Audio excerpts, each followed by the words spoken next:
ప్రజా సమస్య అంతా పక్కన పడిపోయింది. లడ్డు ఒకటే వచ్చింది ముందుకి. రాజకీయ ప్రమాదం ఆయనకి వెళ్ళిపోయింది. ఈ తిరుపతి తిరుమల దేవస్థానం చాలా ప్రపంచవ్యాప్తంగా పాపులారిటీ ఉన్నటువంటి వ్యవస్థ ఇది. అదే డివోటీస్. సార్ కమ్యూనిస్ట్ పార్టీ దానికి ఏం సంబంధం అంటే, కమ్యూనిస్ట్ పార్టీకి వ్యవస్థ మీద వ్యతిరేకత లేదు.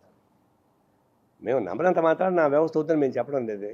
కమ్యూనిస్ట్ గవర్నమెంట్ ఉన్న చోట్ల కూడా ఆడేమి దేవాలయాన్ని పగలగొట్టడం లేదు, దేవాలయానికి కావాల్సిన ఏర్పాటు చేస్తారు. కేరళలో అన్ని రకాల ఏర్పాటు చేస్తాం కదా. అందువల్ల కమ్యూనిస్టులు దేవాలయానికి వ్యతిరేకం కాదు, దేవుళ్ళకి వ్యతిరేకం కాదు, భక్తులకు వ్యతిరేకం కాదు. మాకు భక్తి ఉండకపోవచ్చు, మాకు ఆత్మ ఉంది, మీకు ఆత్మ ఉంది, ఆత్మే. దీన్ని ఇప్పుడు రకరకాల పద్ధతుల్లో మార్చేస్తారు. నా బాధ ఏంటంటే, తిరుపతి దాదాపు 1,00,000 మంది జనం వస్తారు రోజుకి. బ్రహ్మోత్సవాలకైతే 1,00,000 మంది వస్తారు. ఆదాయం వస్తూ ఉంది. ఆదాయం ఎట్ట ఖర్చు పెడతారో దాన్ని తంటాలు పడతారు వేరు. ఇంత ఒక సెంటిమెంట్స్ వల్ల దాన్ని దెబ్బ కొట్టే ప్రమాదం వచ్చేసింది. ఇప్పుడు గవర్నమెంట్లు మారుతున్నాయి. ఇది ఎక్కడ వచ్చిన మూల కారణం, జగన్మోహన్ రెడ్డి ముఖ్యమంత్రి కాగానే రివర్స్ టెండర్స్ అని కొత్త పాలసీ పెట్టాడు. అంతకుముందు ఎక్కడైతే ఏమేమి టెండర్స్ ఉన్నాయో అవన్నీ రివర్స్ చేసి, దానిలో అవినీతి జరిగిపోయింది కాబట్టి, దుమారా అయింది కాబట్టి, దాన్ని కంట్రోల్ చేయడానికి ఒక వ్యవస్థను నిర్మిస్తా చెప్పేసి రివర్స్ టెండరింగ్ పెట్టాడు. అది శుద్ధంగా ఫెయిల్ అయింది కాకుండా నష్టం కూడా వచ్చింది. ప్రతి ప్రాజెక్టులో ఉన్న దాన్ని ప్రాజెక్టు పరిశీలించి పరిష్కారం చేసుకోకుండా మొత్తం ఆపిచ్చేసాడు.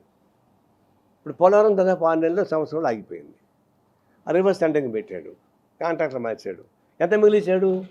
కోణంలో వీళ్ళకి తోకను పట్టుకోలేకపోయాడు. ఇసుక టెండర్స్ రివర్స్ అని పెట్టాడు. 6 నెలల సంవత్సరం ఇసుక లేకుండా చేశాడు.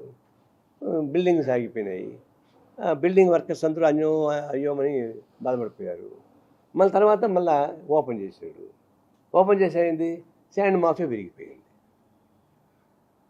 ఇప్పుడు తిరుమల దేవస్థానానికి వచ్చేకాడికి నెయ్యిది టెండర్స్ మార్చాలా, రివర్స్ టెండర్ పేరుతో పెట్టాడు దీన్ని. ఆ పాత పద్ధతిని మార్చాడు, కొత్త పద్ధతి పెట్టాడు. అప్పుడు 400-500 రూపాయలు ఉంటే ఇప్పుడు 320-340కు మార్చాడు. నేను మిగలబెట్టాను కదా అన్నాడు. ఎప్పుడైనా గుర్తుపెట్టుకోండి, స్టాండర్డ్ తగ్గితే రేట్లు కూడా తగ్గుతాయి, స్టాండర్డ్ పెరిగితే రేట్లు పెరుగుతాయి, కొంచెం ఎక్కువ పెరగచ్చు. వ్యాపారం చేసేవాళ్ళు డబ్బులు లేకుండా ఉంటారా? చేస్తారు. ఇప్పుడు దీనివల్ల ఇప్పుడు ఏమైంది, ఈ కల్తీకి వచ్చింది, సమస్య వచ్చింది. ల్యాబొరేటరీకి పోయింది. ల్యాబొరేటరీ వాళ్ళు అసలు ఆవు నెమిలి కాదని చెప్పేశారు, కల్తీనే అని చెప్పారు. ఒకటి వచ్చాక ఏ కల్తీ ఏమేమి తెలిసింది? అదేదో ఢిల్లీలో ఒక సంస్థ ఉంది, అదేదో వాళ్ళు ఇంటర్నేషనల్ బిజినెస్ ఉన్నటువంటి సంస్థ. అది వాళ్ళు ఇంటర్నేషనల్ ఇంపోర్ట్ చేసుకుంటారు నెయ్యి. ఇప్పుడు వాళ్ళు ఏంటంటే అది ఇంటర్నేషనల్గా వచ్చేటువంటి రకరకాలుగా ఉంటాయి, అది రోజు వస్తాయి కదా, అవి కలిసిపోయినాయి. కాబట్టి 300 రూపాయలకు అమ్మగలుగుతున్నాడు. కర్ణాటక గవర్నమెంట్ వాడు ఎంత మ్యాక్సిమం 450-500 రూపాయల లోపల మేము వేయలేమన్నాడు. చివరికి టెండర్స్ 33% అని తీసేట్టున్నారు. నష్టమైన సబ్సిడీ మేము ఇస్తామని సిద్ధరామయ్య ఒప్పుకున్నాడు. ఒక 400 చిల్లరకో 500కో. మన దగ్గర ఉన్నాయి కదా. ఇప్పుడు బల్క్ ఉన్నప్పుడు పోయి అది చూడాలి మనం, అది సంస్థ ఎక్కడుంది, ప్రొడక్షన్ ఎక్కడ వస్తూ ఉంది.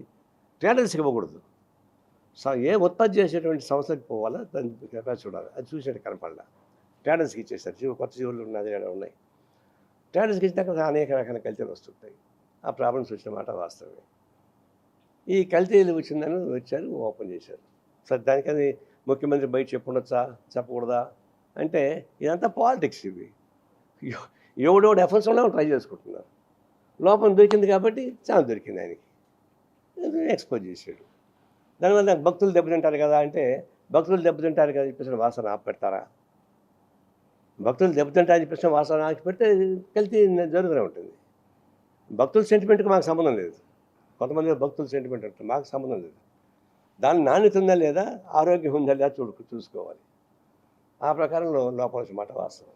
తర్వాత ఇంకోటి, టీటీడీ ట్రస్ట్ బోర్డు అది ఒక డివోటీస్తో కలిగినట్టుగా ఉండాలి.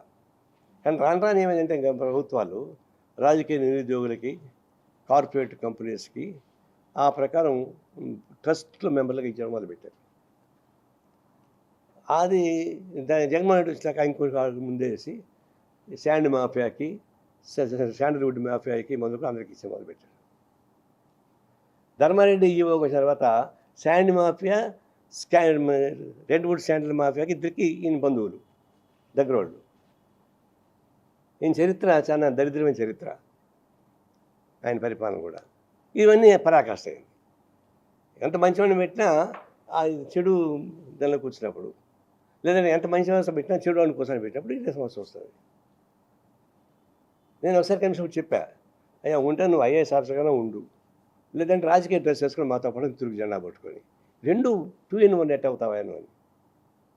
అదేమో లేదన్నా నువ్వు అట్ట అంటావన్నా అన్నాడు. చిన్నప్పుడు తెలుసు కాబట్టి. ఆయన రాజకీయ నాయకుడిగా వ్యవహరించాడు తప్పితే టీటీడీ ఈఓగా ఐఏఎస్ ఆఫీసర్గా ఆయన వ్యవహరించలేదు. నేను స్పష్టంగా చెప్పాలి.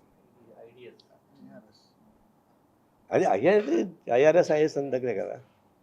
అది కూడా దొడ్డిదారిన ఆ పదవి సంపాదించాడు, దొడ్డిదారిన. కాబట్టి దీనికి వస్తాయి ఇవన్నీ, నేను అనుభవించాల్సిందే.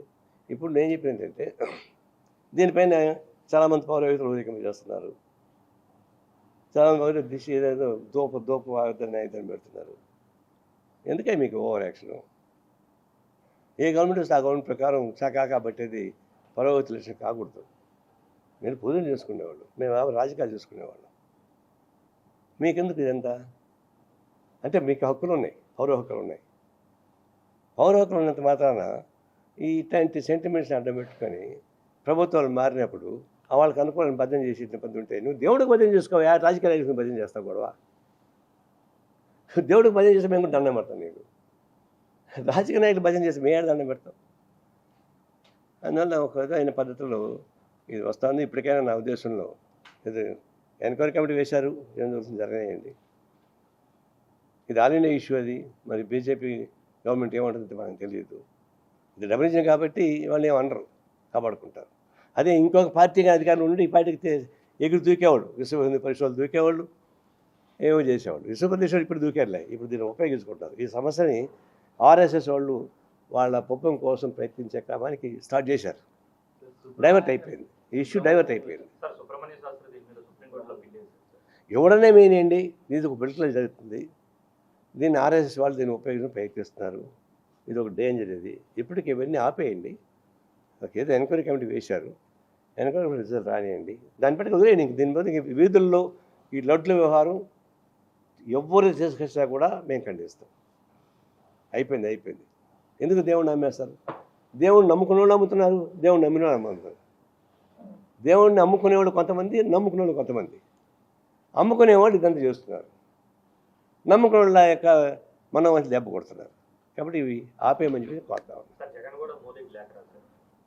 రాస్తారు, అందరూ రాస్తారు, తప్పే ఉంది. రాయిపోతే అట్ట ఆయన రాయిపోతే ఇంకా ఆయన ముద్ద అయిపోడు, ఇప్పుడే ముద్ద అయిపోయినాడు. అది రాయిపోతే ఇంకా ముద్ద అయిపోతాడు. కాబట్టి రాస్తారు, తప్పకుండా రాస్తారు.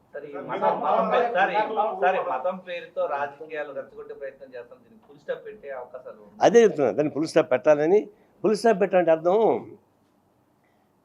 గొంగళలో కూర్చొని ఆనందం ఏంటో వెంట్రుక ముక్కని అరిగిపోలేము. అది ఆర్ఎస్ఎస్ నుంచి స్టార్ట్ అయింది. బీజేపీ గవర్నమెంట్ వచ్చాకనే ఇవన్నీ స్టార్ట్ అయింది. రాముని ఉపయోగించడం దెయ్య వంటి చేసుకుంటున్నారు. అందులో రాజకీయాలని మతానికి ఉపయోగించే పద్ధతుల్లో హోల్సేల్గా ప్రయత్నించింది బీజేపీ గవర్నమెంట్. దాని నుంచి అనేక కుక్కబోతు పొందులు వస్తూనే ఉంటాయి కిందికి. సనాతన ధర్మాన్ని గురించి ఆయన క్షుణ్ణంగా చదివిన తర్వాత ఆ మాట మాట్లాడితే నేను కూడా ఆయన దండం పెడతాను. సనాతన ధర్మం అనేది నాకు తెలిసిన 3 ముక్కలు. ఆయన పుస్తకాలు ఎక్కువ చదువుతాడు, నాకు తెలుసు. ఎక్కువ చదువుకోవాలని మనం ఎడ్యుకేటెడ్స్ అంటాం. బాగా ఎక్కువ పుస్తకాలు చదువుకునే వాళ్ళని ఎడ్యుకేటెడ్స్ అంటాం, మేధావులు అనం. సమాజాన్ని క్షుణ్ణంగా స్పర్శించిన మేధావులు అంటాం. సనాతన ధర్మంలో ఏముందండి? సత్యచక్రం లేదా? భర్త చచ్చిపోతే ఆ చిత్తు మీద భార్యను కూడా కాల్చాలనేది సత్యచక్రం ఒక భాగం కాదా? భర్త ఎంత దుర్మార్గం చేసినా, తాగి వచ్చినా, తడుగొట్టినా, ఎంత కొట్టినా పెళ్ళం అణికి మణికి ఇంట్లో ఉండాలి తప్ప అంత ఎత్తర కూడా తిరుగుబాటు ఉందా లేదా? నేను పవన్ కళ్యాణ్ దీన్ని రైజ్ చేసిన గురించి తప్పడం లేదు. అందులో రైజ్ చేసి ఆయన కూడా పొలిటికల్గా డెప్త్ ఉంది కాబట్టి చేస్తున్నాడు. అందులో జగన్కి వ్యతిరేకంగా గట్టిగా ఫైట్ చేశాడు అతను. ఛాన్స్ దొరికింది కాబట్టి ఫైట్ చేస్తాడు. నేను దాని జోలికి పోలే. సనాతన ధర్మం అనే మాట అన్నాడు, ఆ ఒక్కటే. నేను మిగతా నేనేం మాట్లాడలేదు. సనాతన ధర్మం గురించి ఒకసారి చూసుకోండి, పరిశీలించండి దయచేసి. ఆ తర్వాత దాని గురించి మాట్లాడని చెప్పి చెప్తాను. ఖర్చు అవుతుంది, క్వాలిటీ ఉంటుంది, జనానికి ఉపయోగపడుతుంది. జనం ఏమైనా లడ్లు తగ్గించమని అడిగారా? భక్తులు ఎంతనే కొంటారు వాళ్ళు. వర్కౌట్ చేసి పెట్టు, క్వాలిటీ తీసి మెయింటైన్ చేయి, వర్క్ కావాలంటే పెంచుకో. దాని లడ్డు ధర మేము వద్దన్నాం, లడ్డు ధర పెంచమని వద్దని అది చేసుకో. కానీ నీకు తక్కువ రేటుకి కావాలని చెప్పేసి పనికి మళ్ళీ కలిపేసి చెత్త లడ్డు తయారు చేసి పవిత్రంగా దండం పెట్టుకుని తినమంటే ఎట్ట కుదురుతుంది? మరిన్ని వీడియోస్ కోసం ఛానల్ ని సబ్స్క్రైబ్ చేయండి, లేటెస్ట్ అప్డేట్స్ కోసం వాట్సాప్ ఛానల్ ని ఫాలో చేయండి అండ్ లింక్ డిస్క్రిప్షన్ లో ఉంది.